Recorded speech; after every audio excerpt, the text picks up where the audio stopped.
till I fall for you,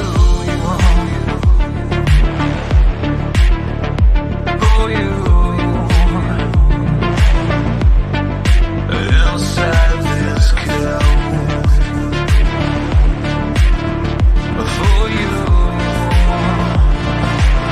I'm still searching for you.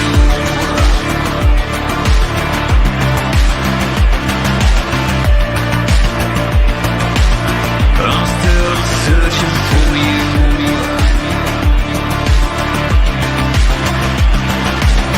From dirt to the sky, I'm still searching for you.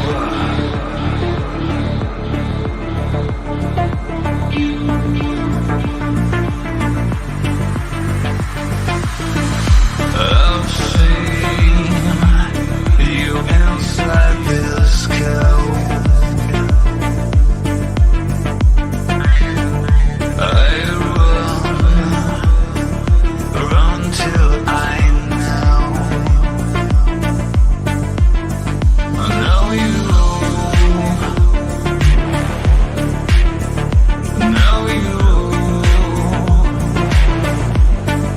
inside my heart. But now I'm still searching for. Wake the fuck up, samurai. We have a city to burn.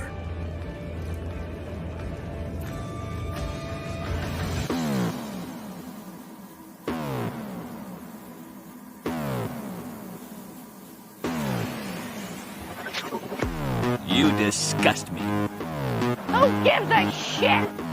Go on. I made it the fuck up. I did. I did. I did. I did. And it is glorious! And I run.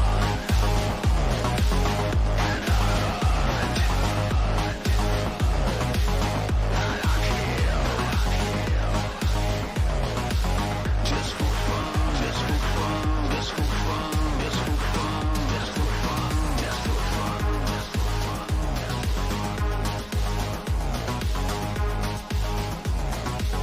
Just for fun, just for fun, just for fun.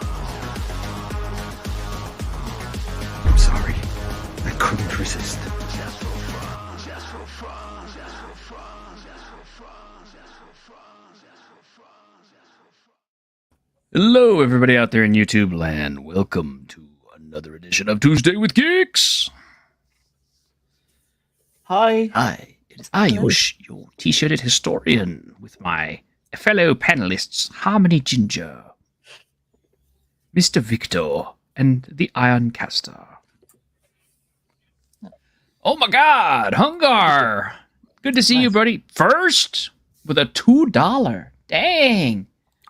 You can buy, All right, man. go buy some candy or something. Yeah, no, I gotta drop in my clip now. Let me see if we find a good one for this. Let's see. You can afford one of those little Chex Mix packs of flavor that are like Yeah. 70 cents. I can't. You know what, Hungar, for you, since you're first, let's give you the Giga Chad.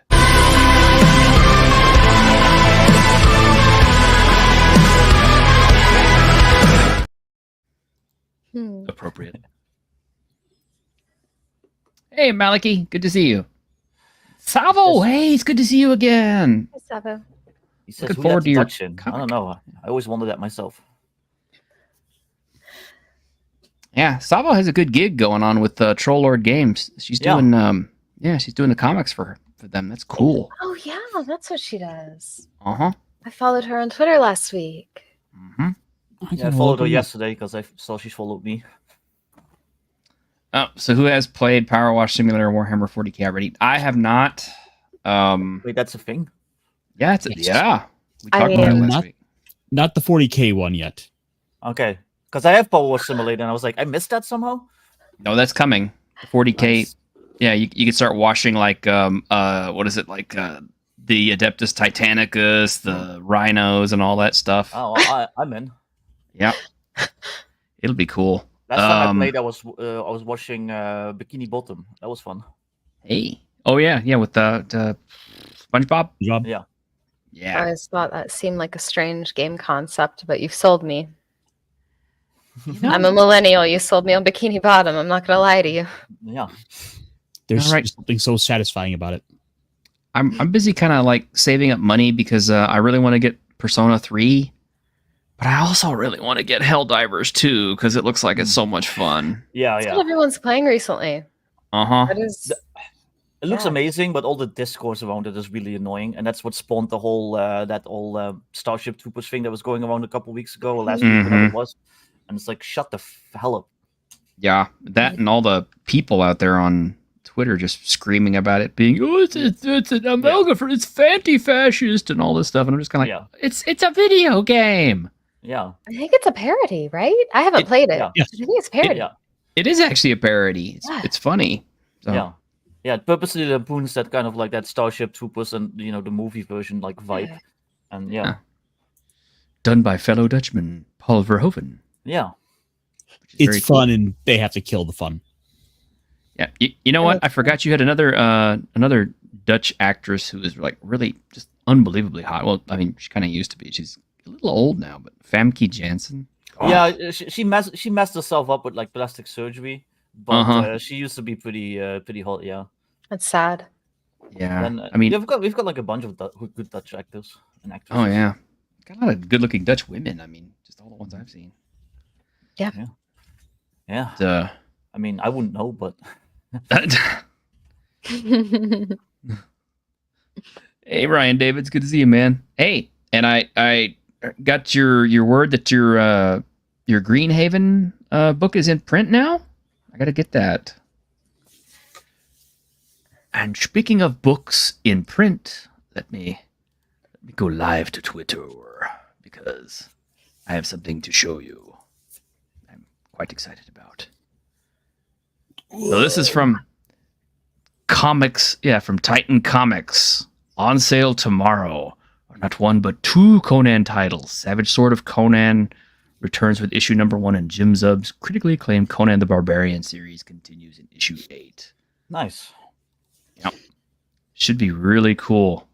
There's also going to be a Solomon Kane story in this book. Oh, nice. Oh, cool. And I don't have it yet, so. Yeah, I might have to check that out. Mm-hmm. The art looks nice. What's her name? Ballet? Belit? The light. Yeah. Belit. It's been one of the go-to books for me. I mean, this alongside the Energon Universe stuff. Mm-hmm. Like right now, it's the indie scene is where comics are at. Yeah. Well, not so much indie, but like the smaller press studios. Because like I tell you what, like Cobra Commander was like one of the best books I read this past month. Really? Wow, that's Ripper or that's Buzzer going Yes. after Cobra Commander? Wow. Yeah, Here. I always have a hard time accepting Ironcast when he says something is really good because he also likes Velocipaster and like movies like that. And it's like, I don't know, I don't really trust your tastes that much. Oh, well, I mean, it's not like he likes Neil Breen movies. So. What's wrong I with- don't either. I'm just forced to watch them. Yeah. Oh, I like how your Oh. green screen interacts with that. That's great. Yes. Yeah, that's cool. We're making 3D comics here, baby. Yeah. Ooh. They are now. What you got? Oh, and I got another $5 from Hungar. Thank you, Hungar, for fun. You can All right, for, let me- like the burrito or something. Yeah, let me find something fun. Let's see. Sang is a little long. Hey, let's do Fat Larry. We haven't done Fat Larry in forever. Player, what's the score? How they hang? Good evening and all that commotion.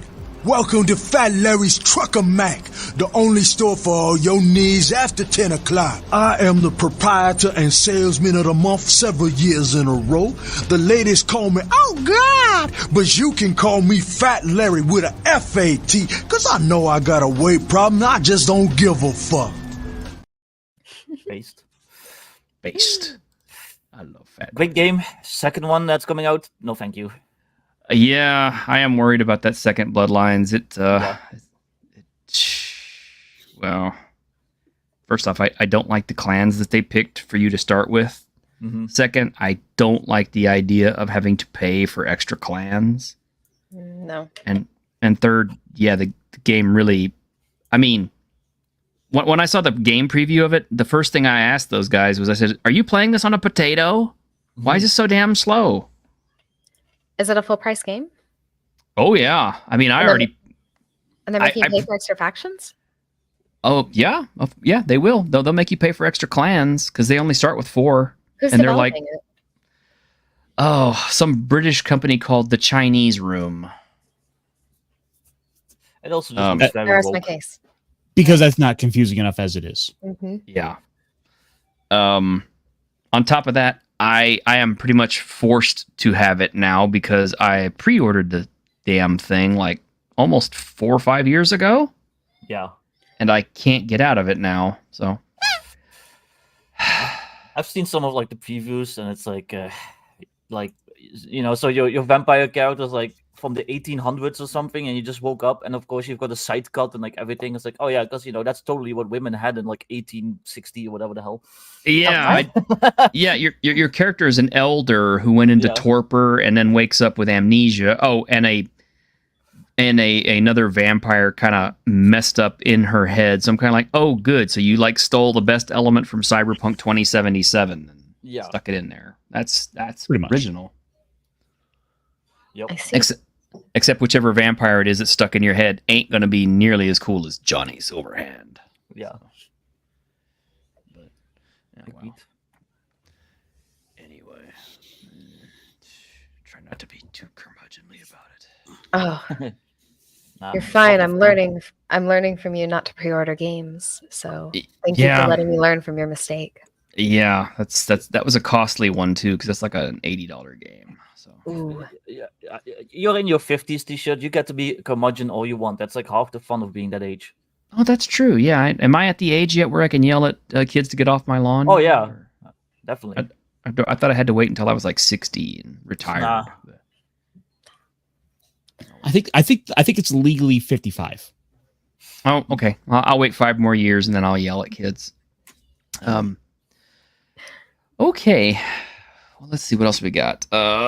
Since we're trying to keep it really tight on time, the next thing in our barrel of goodness is Madam Web. This movie has apparently tanked horribly for Sony, for Marvel. I think it's hilarious because I've been watching all the interviews and stuff, and I like Dakota Johnson. I think she's gorgeous. She's got a sexy voice. I mean, she's a great, I think she's probably a decent actress, but man, she just totally seemed clueless about this entire thing. And I really feel bad for her because I'm sure her agent probably told her, it's like, oh yeah, let's get hooked up with a Marvel movie. It's a guaranteed ticket to success and all that. And then the Marvel movie she got stuck with is this piece of shit. So Yeah. Well, she was under the impression herself that she was in the MCU. yeah. And it's gotten to the point where supposedly she fired her agent because I heard that. She found out that no, you're actually not. You're in like this little thing with Sony. Yeah. Uh-huh. Well, I mean, the whole thing is a lie. I mean, yes, Madam Web is a Spider-Man villain, but yeah, it's not a Spider-Man movie, and even the little 30-second thing with the girls all in the different Spider-Person costumes is like a complete bait and switch because that doesn't actually happen in the film. It's a vision. Plus, from what I'm hearing, a lot of the stuff has been redubbed and overdubbed and badly dubbed. And hey, Surly. And well, I don't think you're quite selling just how bad this is. Let me, if you mind, pull up some numbers here. This is the daily box office performance for this film, and if you notice here, over here in this little column here is the average per theater per day. $103 yesterday. Yes, the average is. Meaning that maybe a family of 4 went to go see this thing. Yeah, that's like at current movie prices, that's like, yeah, a family. And you got to realize, like, these movies might have like 4 screenings in a day. That's Yeah, that's true. That $103 is spread out over every one of those screenings. It means like maybe 2 or 3 people went in every showing. Well, it's also not really like all that well known of a character. Like I only know Madam Web from like the old '90s Spider-Man cartoon. Mm-hmm. Yeah, that is true. Sony keeps taking all these unknown spider characters and then trying to put them on the big screen. Like Kraven's coming up, and he's probably better well known, but at the same time, I'm kind of like, it doesn't look that exciting. No. Well, I learned about Madam. Go ahead. I'll say the problem is there are all just these ancillary side characters where it's like, you go back and look at, say, what they were doing with Batman, and it's like, we're going to do the show Gotham, where we have the show about all the Batman, like all the interesting Batman stuff without Batman. We're going to have the Penguin and the Riddler getting into like a gay romance. We're going to have that happened, by the way. No. We're going to have all the stuff to set up Batman, and then at the very last second, you'll get a hint of Batman.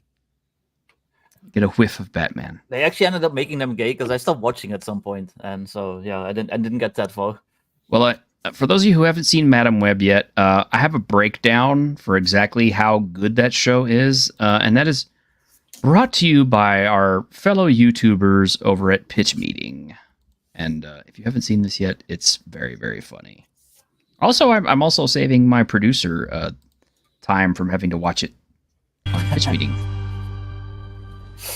So, you've got a Spider-Man adjacent movie for me? Yes, sir, I do. I was thinking we'd make a Madam Web movie. The word web sounds Spider-Man-y. I'm gonna greenlight this right away. So she's like a female Spider-Man? No. But this movie is gonna have 3 girls that eventually become Spider-Women. Oh, now we're talking. Yeah, well, they're normal the entire movie, but we will kind of see it once in a flash-forward vision thing. That's enough for me to heavily lean on in the trailer. A little misleading. I believe the term is female-led, not misleading, and she can be any height, really. Never mind. So tell me about this Spider-Man movie. We're connected to it. We're a part of that. Well, at the beginning of the movie, there's going to be a heavily pregnant woman in the Amazon trying to find a spider that gives you superpowers. How does she know it gives you powers? By knowing it. But then when she finds it, the bad guy... Who, Ryan? Ryan George? He has a punchable face. No. Ryan, he's kind of cool, actually. I like him. You paused it at the worst possible frame to demonstrate this. No. I'm like Look, silently kind of agreeing with Ironcaster. we gotta put a we gotta put a Funko Pop next to his face here. Yeah. Oh my God, I see it. Yeah. Oh. Okay, yeah, maybe. Anyway. The movie, Ezekiel shoots her and steals it. Oh, very mean. What's this bad guy's deal? Well, he was in the Amazon with Madam Web's mom when she was researching spiders just before she died. Oh, good sentence. I'm going to put that almost verbatim in the trailer. Thank you. He did. These Peruvian spider people saved the baby's life. Another banger of a sentence. So then, like 30 years later, the baby Cassandra is grown up and working as an EMT in New York City. How did the Peruvian Amazon spider people ship her back to New York City? Amazon Prime, I don't care. Okay. Yeah, not to mention, it's like, how did they arrange for her to become a United States citizen and work in the United States after being born in a foreign country? I don't get that. She's an American citizen. It'll be fine. Don't worry about it. Yeah. Okay. And her EMT partner is Ben Parker. That's the guy we're always killing. Yeah. Oh man, this movie's gonna be so Spider-Man adjacent. People are gonna love how much this almost involves Spider-Man. Yeah, I'm sorry. I love that.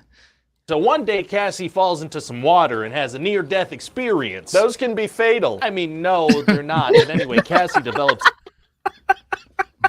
Okay, that was a good line. the ability to see the future, kinda, sometimes. Oh, she does. And then one day she has a vision of another EMT dying in a car crash, so she tries to stop him, but he's like, okay, you're crazy, and he drives off anyway and dies. Didn't she... I mean, if she hadn't stopped him to tell him that he was going to die in the car crash and held him up, he probably would have zoomed right on past and been fine. But instead, he slowed down just enough to get killed. Yep. She kind of caused that by slowing him down and making him leave later than he would have without her involvement. Hey, shut up. So then one day she sees a vision of these 3 girls and Ezekiel is killing them in a subway. Why does he want to kill them? Because he's been having visions of them eventually getting powers and killing him. So he's got to kill them now before they destroy everything he's built. What has he built? I have no idea. I don't know. Okay. Yeah, to be honest, I haven't written any dialogue for this guy. I figure we just shoot the movie and then I'll figure out something after and we'll just re-record every single one of his lines in ADR. Won't those not match the actor's lips? Oh, listen, sir, I don't know how any of this works. So anyway, then Cassie... Yeah, literally. There's like big sections of his dialogue where you could see that his lips don't match the words coming out of his mouth. Not only that, but he manages to build a supercomputer with early, like late 90s, early 2000s technology that could somehow tap into all the CCTVs worldwide and stuff so he could try to find these girls. I mean, you know, using what he calls like, I heard that the NUSA or whatever is like, coming up with the same technology. I'm kind of like, haven't they had facial recognition technology in Las Vegas for quite some time now? Yeah, probably. I mean, don't worry about it. Don't worry about it. We'll just no one's actually gonna watch this movie. Don't. Shh. Okay. saves the girls. I don't know about this. Ezekiel has a Spider-Man looking suit you could put in the trailer. Oh, yeah, okay. So Cassie steals a taxi and brings these 3 girls to the woods in New Jersey, but she hears on the radio that she's now wanted for kidnapping. The same day that she does it, she's immediately wanted for kidnapping. Yeah. What? Yeah. The same day. Oh. In 2000s. Oh. Well, maybe they didn't expect people to think about it. It's we'll just point to the Patriot Act. That'll do its trick. Okay. Yeah. Okay. Yeah, and she's like, I don't want to be doing this. I hate helping people. Why did she become an EMT? Unclear. So then one of the girls mentions that Ezekiel crawled on the ceiling like a spider. So Cassie's like, oh, okay, you 3 girls stay in these woods. I'm going to go look at some papers for 3 hours. What? Well, Yes. see, Ezekiel has access to surveillance cameras. Who was that? What? Was that Sydney Sweeney? Yes, that was. That in fact, they You got her for this? They got her for this, and they completely covered her up like a freaking nun throughout the entire show because of the male gaze. Why would you have Sydney Sweeney? Never mind. I mean, she's a great actress. Don't get me wrong. Yeah. Well, despite the fact that when she and Dakota Smith showed up at the world premiere, the stuff that they were wearing was pretty much completely see-through. Mm-hmm. 2 words: male gaze. We can't have that. Well, apparently male gays care about women showing themselves. Yeah, exactly. Yeah. Well, I mean, apparently they weren't worried about it at the premiere because, like, seriously, the both of them showed up in like completely see-through stuff. Yeah, I'm pretty sure she was at least topless in Euphoria. But Really, what show is that? Can you write that down so I can go back and watch it? Yeah. I'll message it to you. It's an like HBO show. Ooh. It's, I have it. I have HBO Max. Okay. It's like HBO girl drama. Like it's not even Yeah. that interesting. No, it's Remember HBO, Skinamax, same thing. it's insufferable people doing drugs Yeah, that's for like yes. an hour. Yes. All over the place, so the forest really is the safest place for little girls. Why'd you say that like that? Anyway, they decide to walk to a nearby diner and dance on some tables. So they're not traumatized by almost being murdered by a spider person? No, they want to eat food and flirt with teenage boys. Well, He's not kidding. He's not. That actually happens in the film. Fair enough. Can you pause on a frame that actually looks flattering for this man? Is that possible? No. Okay. No. I can't. Because I'm you're like sorry. 0 for 3. I know. I'm good. Okay. then. But then somebody in the diner is reading a newspaper with an article about the kidnapping, so he calls the cops. I'm A starting to see if newspaper. Keisha can do it again now. Yeah, that one's so much better right there. I'm These 4 are for all 4 just now. like YouTube It's- thumbnail images. They I'm are. not going to say anything about this one. Professional hot dog competition. Yeah. Yes, totally. Totally. Just jam wieners in there.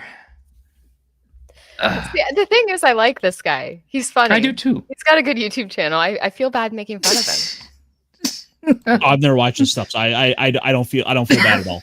He's very talented. He is good. I get recommended his stuff all the time. I've just never clicked on one.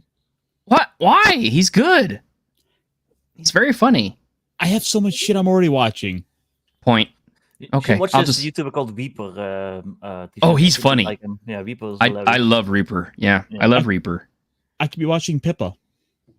Oh, Article about a thing that just happened a couple of hours ago in a different state. Yes, and so then Ezekiel tracks them down. Yeah, But Cassie has a little vision about this, so she hits him with the stolen taxi. Oh, wow.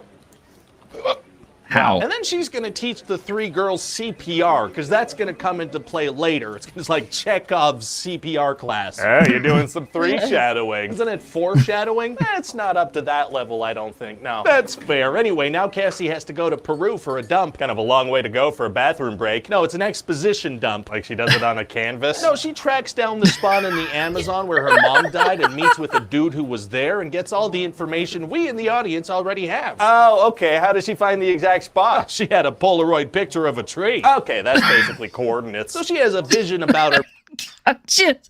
Polaroid picture of a tree. Because the Amazon rainforest is just like Central Park or something. Yeah. I mean, those trees all look really unique and different, and you can pick one apart just quite easily. And look at that great frame.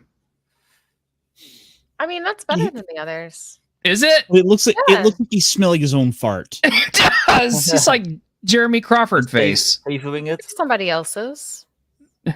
Mom, and now she's not mad at her about researching spiders anymore. Wait, isn't she wanted for kidnapping? How'd she drive a stolen taxi to the airport and get on a plane to Peru? Well, I mean, airport security was a lot more lax in 2003. Well, What? No. No. I mean, it didn't have like the shoe bomber and all that crap. Yeah, no. Yeah, I think that's about the right right. time. There's a guy who had one in his underwear. Yeah. Opposite of Lex. Whatever I mean, the opposite of Lex Detroit. is. Yeah, it's like we had 911 that was just like shortly before that, and after that, we had all the air marshals and the Homeland Security Act and all that other shit going on. It's like, yeah, airport security is, if anything, is more paranoid now than anything. But they're too busy busting people going through the X-ray machines and shit than they are, stopping dudes from going through people's luggage. Apparently. Yeah, I saw that picture on Twitter too. Kind of pissed me off. But anyway. oh, you know. You made me shoot spicy V8 out of my nose. I win. That's famously untrue. Well, and how did Ezekiel not track her on all the cameras? Reasons. Anyway, while she was gone, she left the girls with Ben Parker and his very pregnant pause. sister-in-law. Yes. Okay, there we go. We actually got one. Yeah, that's reasonable. No. Yeah, you're like 1 for 5. He still looks very soy. Well, you're the one who told me to pause, so technically that's one of your pauses, Ironcaster. Yeah, but that doesn't mean you're going to do it the very second I say pause it. Mary There's a little delay here. There you go. Parker. She's pregnant with the whole reason we're making these movies. She sure is, but then Mary goes into very premature labor, so they all have to go to the hospital, including the...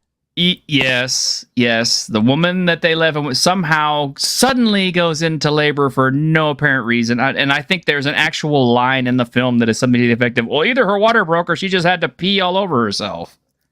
Oh. They use that same line in every movie where a woman goes into labor unexpectedly.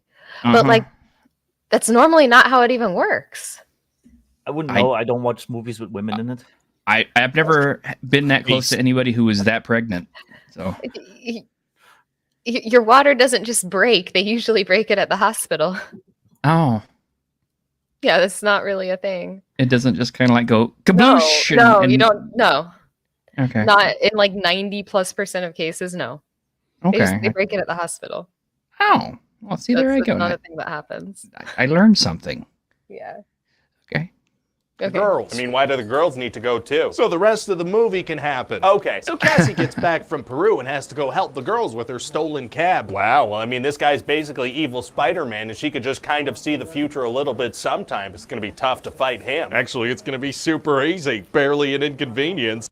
I love that. That's my favorite line.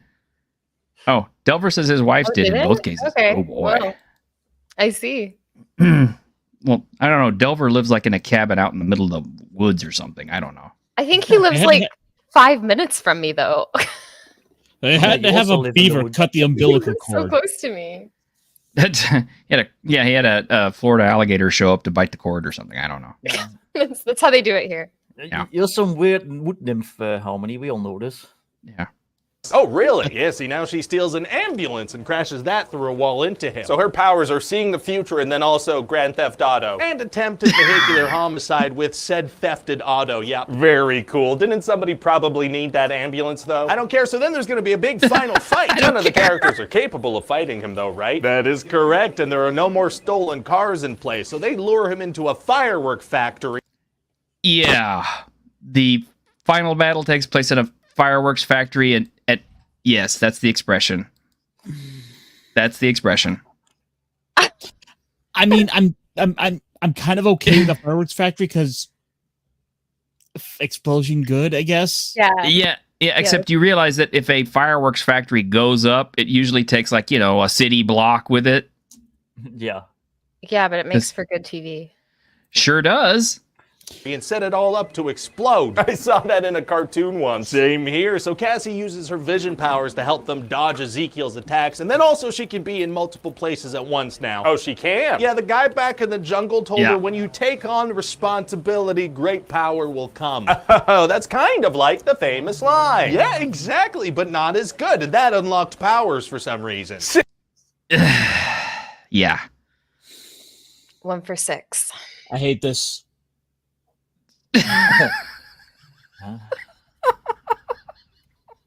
But I was hearing people say that this movie is just as good as like The Dark Knight and stuff like that. No. Who said You're that? saying that they're lying to me? Women on Twitter said that. They never lie. Oh my god. It's not like they're bots or anything. Oh my gosh, it's CB. Hey, how are you doing? Good to see you. Oh, CB's my friend. And then I figured this is the perfect opportunity for some product placement for your partner, Pepsi. But in the middle of a weird firework fight? Yeah, see, I figure a giant neon Pepsi sign falls on the bad guy and he dies. Oh. Just a giant S falling on him, a giant P. Getting a giant P on you is tight. And so... No comment. I got nothing. But this frame isn't bad, so you're 2 for 7. Oh wow. That's Yeah. pretty bad. No, I mean it's like not as bad as it could be. Yeah. Apparently, there's Pepsi product placement throughout this film, like pretty wholeheartedly. I can't say too much because I've seen like freeze frames of me from people that like people took from streams, and I just always look like I should be in like one of the goblins in Labyrinth or something.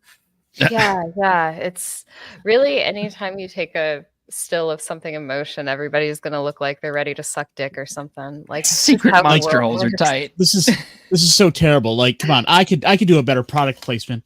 Like, time for Altoids. There you go. So crunchy. Oh yeah. Let's hear that Altoids ASMR. Yes, let's do that. Product placement for chips. Oh. Okay.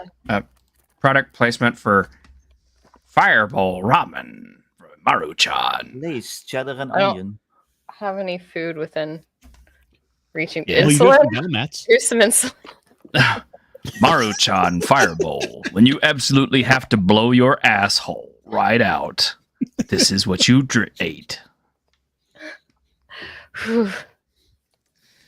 Elven Maiden in. Hey, good to see you. It's the elf.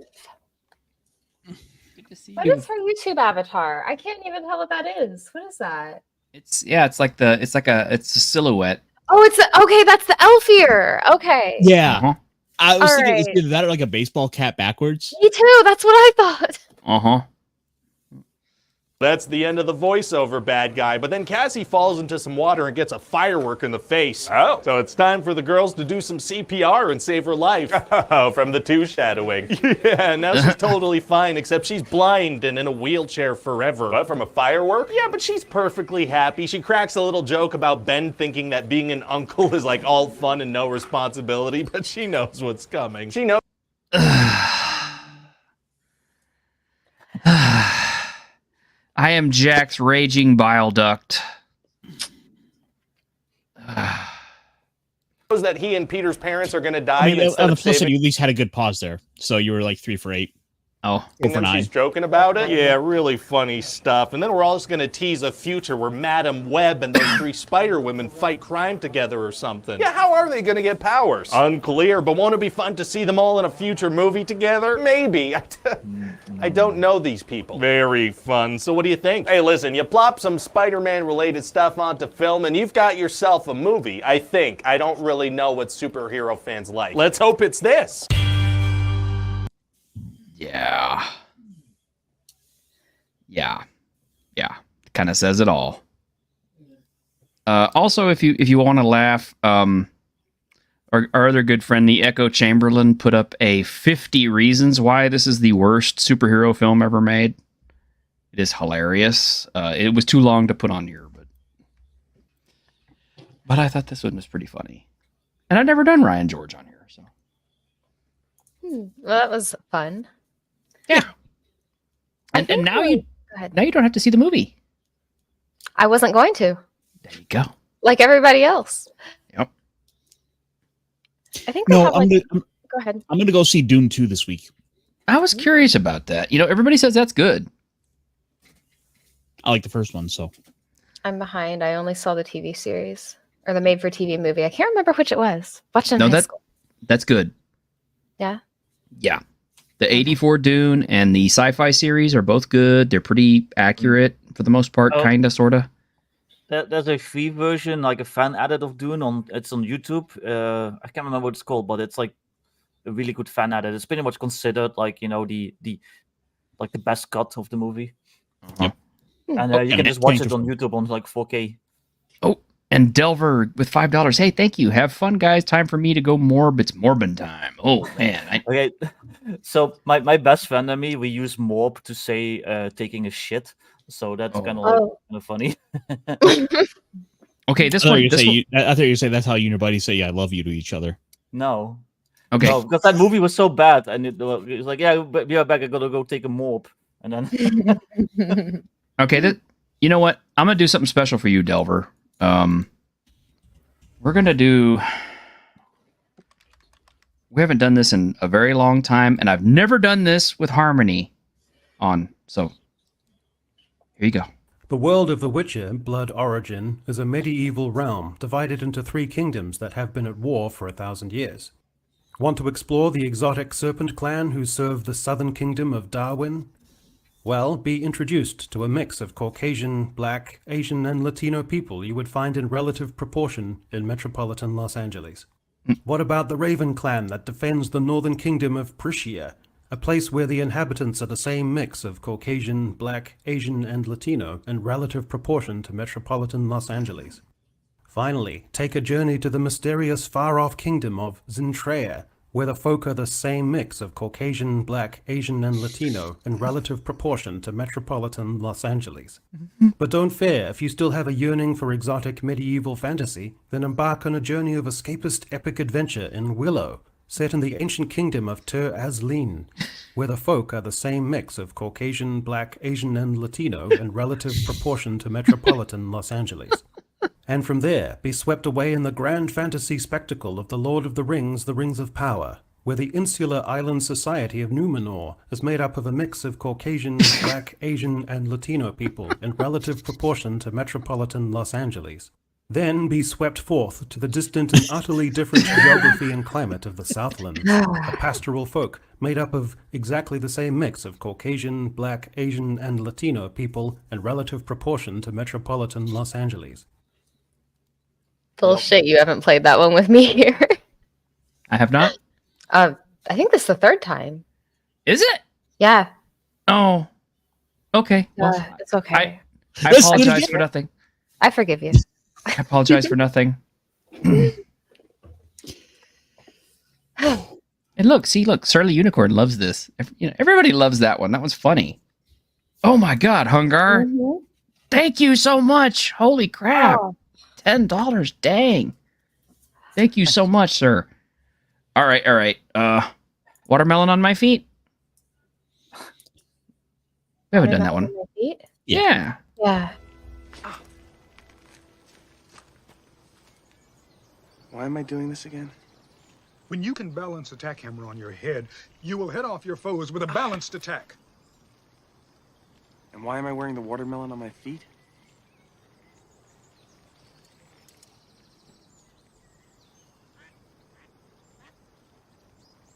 I don't remember telling you to do that. Funny movie, Mystery Man. I love that movie. Also, I need to get monetized so I can get money from people. Same. Hey, we have similar problems, Victor. Well, you're technically monetized, but not quite fully yet. But I'm like not even like at that base level. You guys like money too? Yeah, I know. Isn't it crazy? We should hang out. I know. Like I'm in debt, so I really need money. You know, guys, I'd love to hang out with you guys, but it's gonna be $5. So, uh-oh. See, you guys are talking about trying to monetize like the stream. I'm trying to monetize you. Like, we're not the same. People can just give me money in a couple days. It'll be fun. That's right. Move over to Rumble, monetized. I don't know, Patty. I don't know. So far, I'm going to stick with the lady I came to the dance with so far, and YouTube is where I started. So we'll see how they treat me. But in the meantime, I can't see which is better. I've never streamed on either. Okay. Well, you're technically streaming now. I'm existing on someone else's stream. That's still streaming. No, it's not. Kind of not, but kind of is. It's like streaming, but I don't have to do any of the work. I just have to show up. That's the best kind of streaming. Yeah, I love it. I was thinking for a while of starting my own stuff, but I'm kind of liking the stream hopping better. Yeah, I don't have to do being co-host. It's worked pretty good for me. I'm up to about 600 subscribers now. Nice. Yeah, just slowly cruising your way to victory. I have a good 30, and I don't have any videos.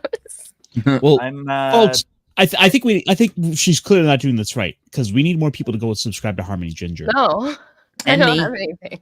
I'm almost to 900. I'm literally 3 subs from 900.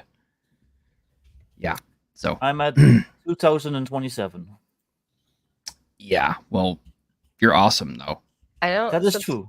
I don't subscribe to YouTube channels. I just let the algorithm decide what I want to watch. I know because I was on this show like 4 or 5 times before I remembered to subscribe. God. Oh, the support from my friends. You're welcome. Ironcaster, I think you wanted to talk about Final Fantasy while we have time. Oh, yeah. So I'm trying to pull up my article real quick. Because we got a little bit of unfortunate news this week. Yeah. This is really sad. Nobuo Uematsu says he doesn't have the strength to score a full video game again. Yeah, I didn't know that his health was bad that way. I mean, and the only reason I mention this is I looked up his age before we started all this, and he's in his 60s. You know, John Williams still kind of going, and I think he's almost in his 80s or so. And the thing is, for a lot of these works, it takes like 2-3 years just to get one of these games out the door. Mm-hmm. Especially with just how high production these games have gotten. Yeah, I'm curious. Is he the one who actually originated the crystal theme? You know, the Final Fantasy theme that everybody loves. That starts off like all the Final Fantasy games. Let's see the prelude. Yes, let's see. He did as a last minute addition. Wow, and that's the one that's like the most well-known out of all the Final Fantasy tracks because it's in every game in one form or another. You guys have a favorite Final Fantasy soundtrack? I like 6 by a lot. That's one of my favorites of any game is Final Fantasy VI soundtrack. I don't know if he did that one. Did he? Sure, he did. I liked X. X is Oh, good X is stuff. good. Yeah, let's see. He worked. He was the composer for 1 through 9, actually, and then he kind of stepped back a little bit and let some other people kind of step in and take over. For myself, I've been really taking to Final Fantasy 14 as of late. Like the music they have in there is just this wide range of material. We can go with the more classical kind of fantasy stuff, and then we're dropping into like the cyberpunk stuff with some electric guitars getting into the mix. We're getting like synthesizers. It is the full range of potential there. So it's kind of a little bit of a cheat to pick that one because we'll also then get some of the classic tracks. Yeah. I really like Terra's theme. I like Kefka's theme. Like everything about Final Fantasy VI's soundtrack is just so perfect to me. Anyway, guys, I gotta bounce. So I will see you all on Wine Howard show. Probably on Saturday, it sounds like. Anyway, yeah, I wasn't gonna say that. I don't know if it's like tactful to promote. I'll say it. Okay. All right. Yeah. Right. Okay. Well, let's. No. You don't have any tact. You're Dutch. This is the way you say it tactfully. Guys, when you're finished with our stream, because we're going to end right on time at 8, go watch Rollin' Bones with Ryan Howard, where you will get to see Harmony Ginger. Okay, bye. See ya. Bye. Okay. Thanks for recommendations, by the way. We were talking before stream. Yeah. All right. And yeah, she did get to show those off because she had to leave. But let me see. Victor, we got time for you to plug your thing, so plug it. Show that off. Yeah, so March 1st, so a couple days, I'm doing my Kickstarter for the updated version of Modern Necessities. So that's going to be like modern and urban fantasy rules for old school essentials.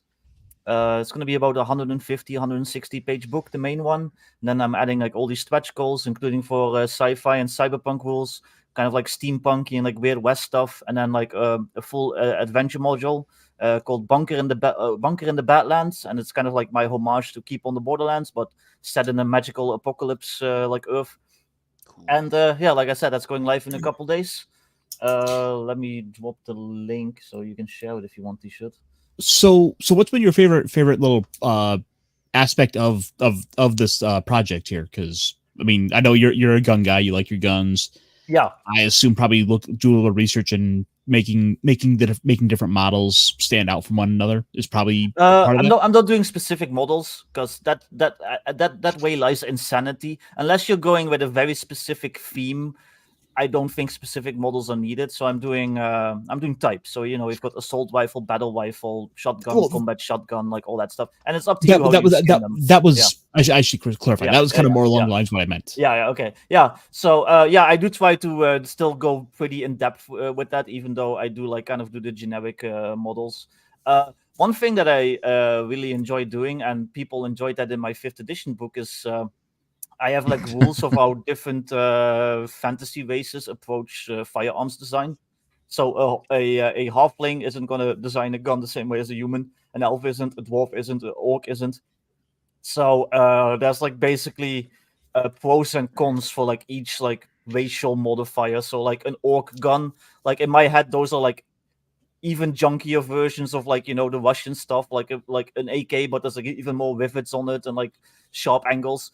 And it's going to jam less, but it's also going to be more inaccurate, stuff like that. A dwarven gun, it's going to be more powerful because in my mind, a dwarf, like if it isn't at least 500 caliber, they think it's like some whooshy shit. But that also means it doesn't hold as much ammunition. So stuff like that.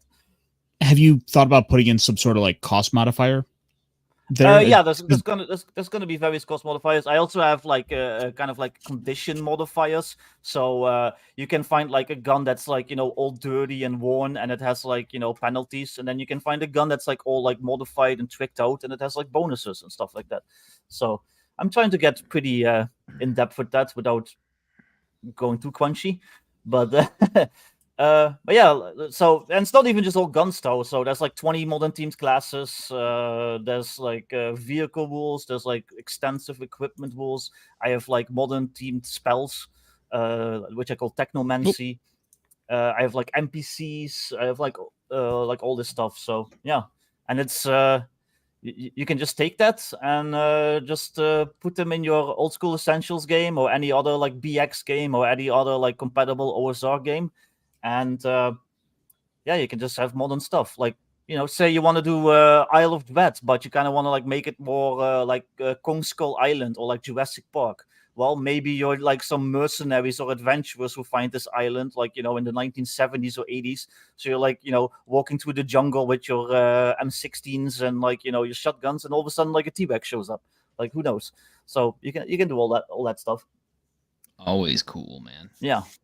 So yeah, hopefully that'll fund. I'm asking like 4K for like the 4,000 euros for the main book, and then everything else is just a stretch goal. So I think I'll be fine. But yeah, we're almost done Elven Maiden. We're leaving. We're stopping in about 9 minutes. Yeah. I'm actually looking forward to this. I think it'll be cool as hell. Plus, I like the fact that everything that you do with old school essentials kind of fits with their stuff. Yeah. Like, you mean the layout and stuff, or? Yeah, and the size and everything. Yeah. Yeah, So I tried like to kind of make it match. Mm-hmm. I mean, you're using A4, right, on this one? No, I'm doing A5. I tried to do. No, I'm using ladder. So I tried to do A5, but that gave me so much trouble with the layout. Like, it was like a complete headache, and it was just easier to do a ladder size. Okay. I might do like an A5 later on, but for now it was just easier to do that. So the sizes won't quite match, because I know old school essentials is like what, A5, but I mean, that's why it's also print on demand and only like $5 to print. So yeah, I mean, it's still good. It's all good, man. I mean, maybe it's just me, but I'm getting to where I like the smaller books and not the big ones, because like the big ones are really, they become like shelf hogs. Even though, God bless him, I love Kevin Crawford's books. They're all big. Yeah. Drink. And speaking of that, we did have our first game of Cities Without Number Sunday. I think it went pretty well. I mean, Castor was one of my players. Nice. I didn't die. That's all you can hope for. Yeah, it's pretty fun. Everybody's kind of getting used to their characters and stuff. And just to make it more interesting, I think I went ahead and said, yeah, we'll go ahead and do a 2-shot and see how it goes. And I mean, I don't know if everybody really enjoys it and wants to keep going with it. Maybe I'll just end up running it as a campaign. But yeah, but Grim really needed some time away from GMing, because he's been kind of burning out, because he's been doing it every Sunday, and I've been basically too tired, too wasted to do everything to be doing it on Sundays, and so kind of trying to get back in the swing of it a little bit. Well, that's why I've kind of limited myself to running a game just once a month, which is going good for me. But I'm trying to step up more with that. So that's where I'm at. Yeah, maybe once I'm done with my stuff, I'll play some Cities Without Numbers, because it looks cool. But I'm avoiding it for now.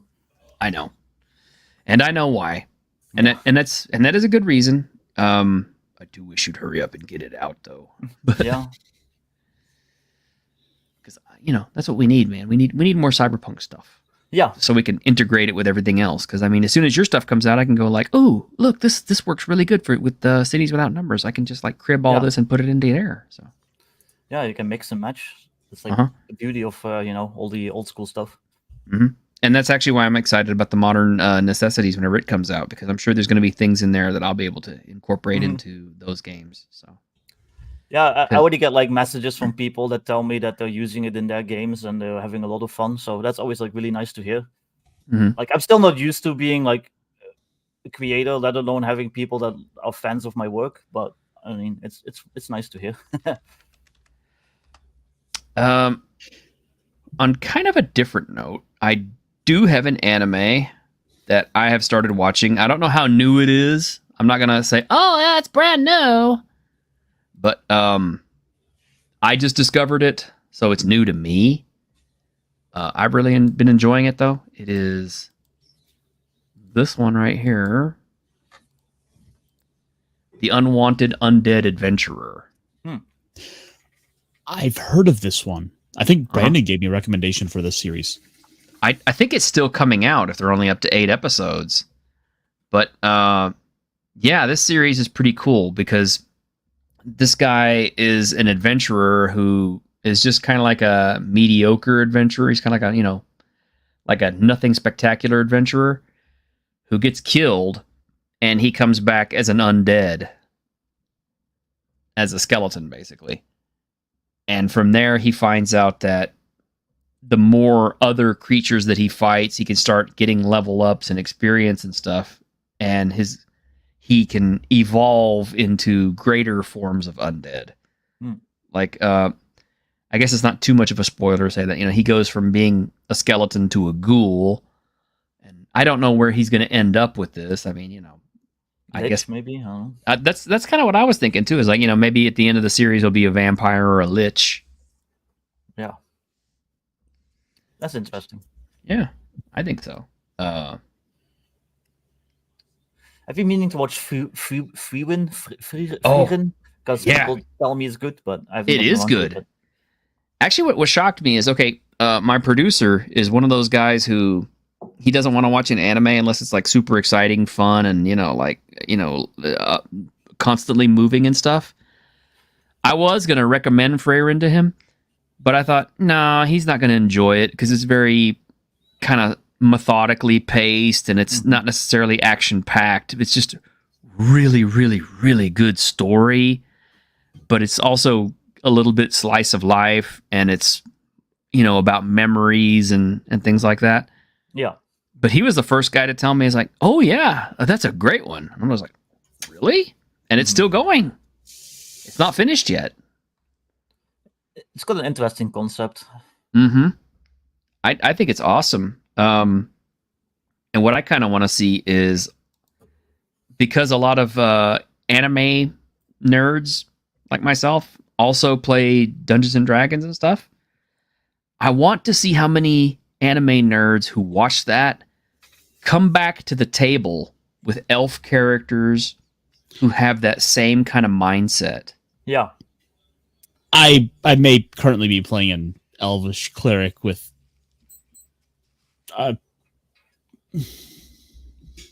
not that I'm inspired by this show or anything, but yeah. What? So what else are you watching? Oh, come on. Well, I mean, you could see what's happening over on Tabletop Junkies channel, because that's where I've been playing this character. Well, that and I am playing another elf character too. Huh.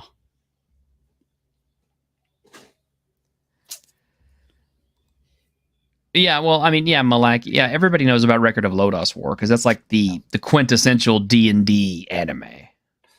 I just finished watching that. Well, the What'd you think? first series. What'd you think? I really liked it.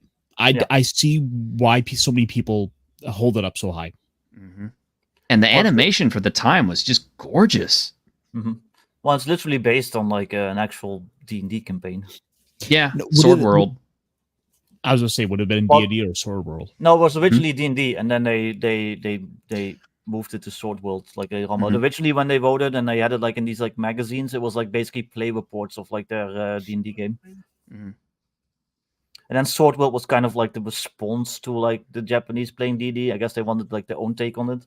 So yeah, because the D6s are easier to get a hold of than other polyhedrals, which is why the D6 based systems like Sword World are still really popular in Japan.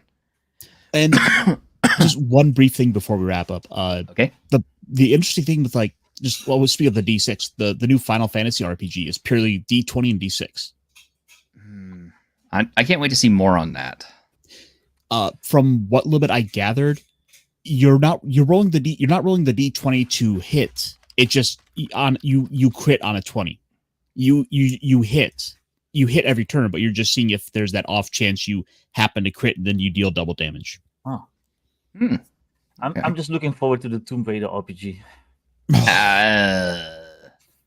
And with that note, we must end for tonight. But thank you very much for hanging out with us tonight. And I hope we see you guys on Saturday, because Saturday, we're definitely going to have some really cool Kickstarter information for you guys. Not only on Victor's game, but on a few others that we found and been pledging to, possibly. Thanks, Ironcaster. I really needed another damn Kickstarter to pledge. Yep, mine will be live then, so we can actually see the whole page. So yeah, awesome. All right. Well, I mean, if I'm sure I could probably find a couple more before Saturday. So I bet you can. Yeah.